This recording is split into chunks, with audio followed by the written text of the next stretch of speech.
लोकतंत्र में गरीबों को सबसे महत्वपूर्ण अधिकार जो अगर मिला है तो वो वोट का मिला है। और लालू जी हमेशा कहते हैं वोट का राज मतलब छोट का राज। क्या बिहार में महाराष्ट्र वाला खेला होने जा रहा है? क्योंकि तेजस्वी यादव ने इसी तरफ इशारा किया है। तेजस्वी यादव ने एक प्रेस कॉन्फ्रेंस की जिसमें आरोप लगा है कि चुनाव आयोग बहुत ही गलत तरीके से एक नई सूची तैयार कर रहा, मतदाता सूची, जिसमें से 8 करोड़ बिहारियों को दरकिनार करने की एक कोशिश की जा रही है और उस सूची में नए लोगों का नाम जोड़ने की एक कोशिश हो रही है। क्योंकि ऐसा ही आरोप चुनाव आयोग पर महाराष्ट्र के चुनाव में लगा, जो महाराष्ट्र का विधानसभा चुनाव हुआ। कांग्रेस ने ये बताया कि पिछले 4 महीने में, यानी कि लोकसभा चुनाव और विधानसभा के चुनाव के दौरान आखिर 7 लाख वोटरों की संख्या कैसे बढ़ गई और शाम 6 बजे के बाद आखिर 76 लाख वोटरों ने कैसे वोट डाल दिया। ये आरोप लगे और ये कहा गया, कई तरीकों से आरोप लगाए गए कि इसमें अलग अलग लोगों का वोटर लिस्ट में नाम जोड़ा गया। उन वोटर लिस्ट में नाम जोड़ने के बाद से अलग अलग तरीकों से अलग अलग विधानसभाओं में बांटा गया, जिसका परिणाम हुआ कि बीजेपी वहां जीत गई और बीजेपी ने अच्छे मैंडेट से वहां जीता। वही आरोप अब तेजस्वी यादव ने लगाए हैं। तेजस्वी यादव ने आरोप लगाया है कि फरवरी 2025 में एक मतदाता सूची वो की गई थी, मतदाता सूची की घोषणा की गई थी और मतदाता सूची इलेक्शन कमीशन की वेबसाइट पे आई थी, डिक्लेयर हुई थी। लेकिन अब उस मतदाता सूची को दरकिनार किया जा रहा, यानी कि उस मतदाता सूची में 8 करोड़ बिहारियों को दरकिनार किया जा रहा। उसमें 8 करोड़ बिहारियों में से गरीब बिहारियों को दरकिनार किया जा रहा है।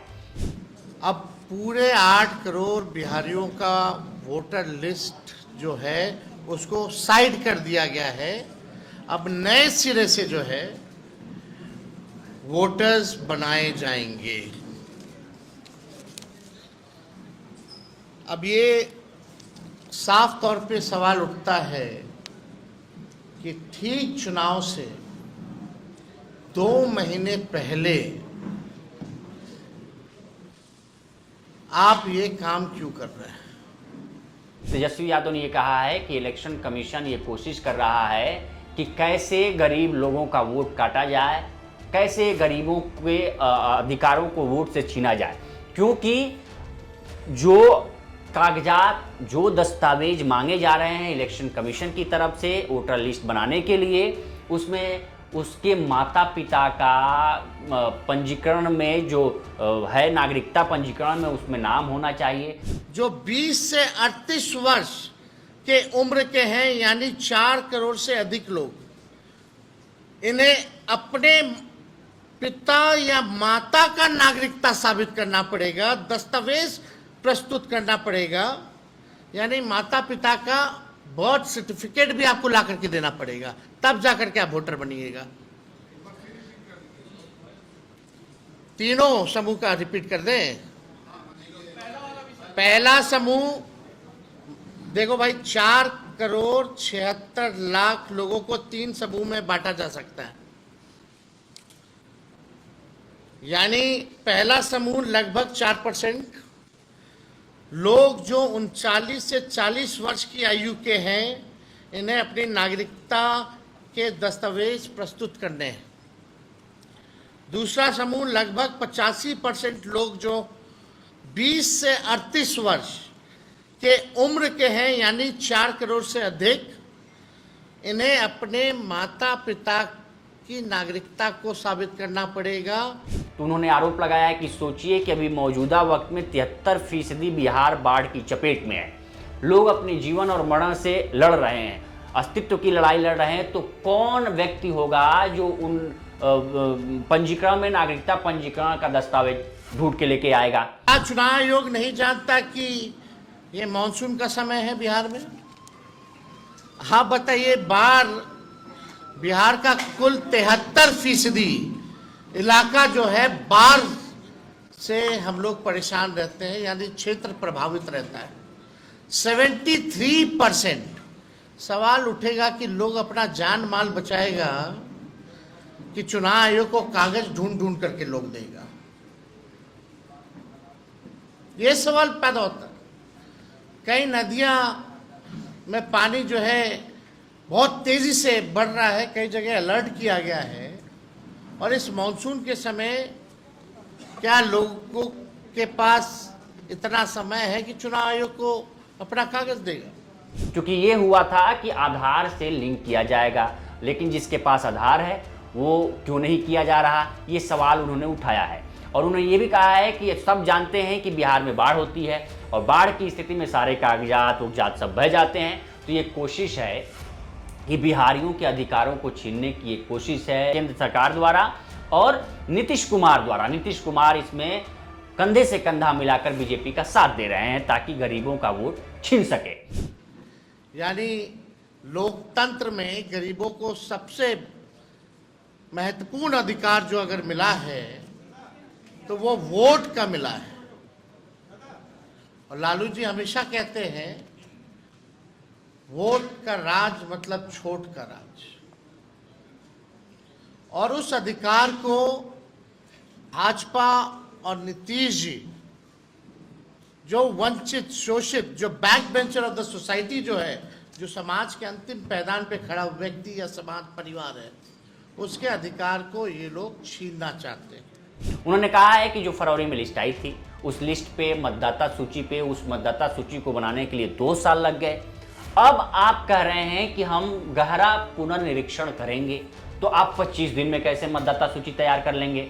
बीएलओ को, जो बीएलओ हैं, जो घर घर जाके सत्यापित करेंगे, उनको अभी तक मतदाता सूची तक नहीं दी गई है, तो वो कैसे ये सत्यापित करेंगे? इससे साफ है कि नए तरीके से आप जोड़ेंगे और अपने अपने विधानसभा क्षेत्रों में बांटेंगे। ये आरोप जानकार भी लगा रहे हैं और ये आरोप तेजस्वी यादव और विपक्षी पार्टियां लगा रही हैं। बहुत महत्वपूर्ण बात है। लगभग आज से ये कार्य जो है शुरू कर दिया गया है। 90% से अधिक डीईओ, ईआरओ हैं, उनके पास 2003 का मतदाता सूची भी उपलब्ध नहीं होगा जिसके आधार पर वो ये कार्य करेंगे। यानी अभी तक उन लोगों को वो मतदाता सूची जो है उपलब्ध भी नहीं कराया गया है और काम जो है शुरू करा दिया गया है। मैं दावे के साथ कहता हूं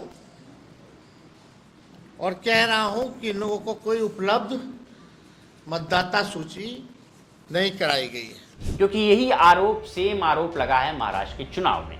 महाराष्ट्र के चुनाव में यही आरोप लगा कि जो वोट बढ़े, 76 लाख वोट शाम 6 बजे बाद पड़े, उन 76 लाख वोटों को एक विधानसभा वाइज बांट दिया गया और उन विधानसभाओं में बांटा गया जहां बीजेपी ने जीत दर्ज की। ये आरोप लगे।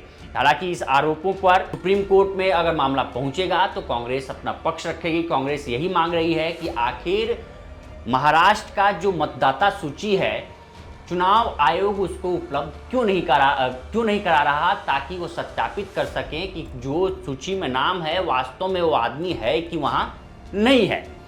दैनिक भास्कर की भी एक रिपोर्ट थी कि सिरोही में जब राजस्थान का चुनाव हुआ था तब सिरोही में एक झोपड़ी के अंदर 23 लोगों का नाम रजिस्टर्ड था, जो कि उस झोपड़ी में एक भी लोग नहीं थे। तो ऐसे कई खुलासे मीडिया रिपोर्ट्स में हुए। मीडिया रिपोर्ट्स में ये भी दावा किए गए, ये भी खबरें आई महाराष्ट्र में कि महाराष्ट्र के गांव से ऐसी खबरें आई कि महाराष्ट्र के गांव में 350 लोग हैं और वहाँ 350 से ज़्यादा वोट पड़ गए। लोगों ने वहाँ प्रदर्शन भी किया, ऐसी तमाम प्रकार की खबरें आई। तो फिर से जो सूची है, मतदाता सूची है, उस पर आरोप लगने शुरू हो गए हैं। बिहार में अभी से आरोप प्रत्यारोप शुरू हो गया है, क्योंकि ये अनुमान लगाया जा रहा है कि अक्टूबर तक विधानसभा का चुनाव प्रपोज किया जाएगा, क्योंकि पुनर्निरीक्षण का काम होगा मतदाता सूची का। उसके बाद से 30 सितंबर को फाइनल मतदाता सूची पब्लिश होगी और उसके बाद एक रवायत है कि मतदाता सूची पब्लिश होने के 1 हफ्ते के अंदर चुनाव आयोग ये घोषणा कर देता है कि प्रदेश में कब विधानसभा के चुनाव होने हैं। तो 30 सितंबर को जब घोषणा होगी तो अनुमान ये लगाया जा रहा है कि अक्टूबर के पहले सप्ताह में चुनाव आयोग ये घोषणा कर देगा कि बिहार में कितने चरणों में चुनाव होने हैं और कब तक होने हैं। क्योंकि बिहार में 22 नवंबर को विधानसभा का कार्यकाल खत्म हो जाएगा और 22 नवंबर से पहले चुनाव कराकर सरकार को शपथ दिलवाना, सरकार का गठन करना ज़रूरी होता है, ताकि विधानसभा सुचारू रूप से चले और काम सुचारू रूप से चले। तो अभी तेजस्वी यादव ने जो आरोप लगाए हैं बहुत गंभीर आरोप हैं, और जो महाराष्ट्र के चुनाव में भी लगे वो भी बहुत गंभीर आरोप हैं, और इस पे चुनाव आयोग को विचार करना चाहिए, और जो विपक्ष की मांगे हैं, विपक्ष के जो आरोप हैं उस पर बैठ के बातचीत करनी चाहिए। तो फिलहाल इस रिपोर्ट में इतना ही। बाकी देश दुनिया की तमाम खबरों के लिए बने रहें मुख्यमंत्री के साथ।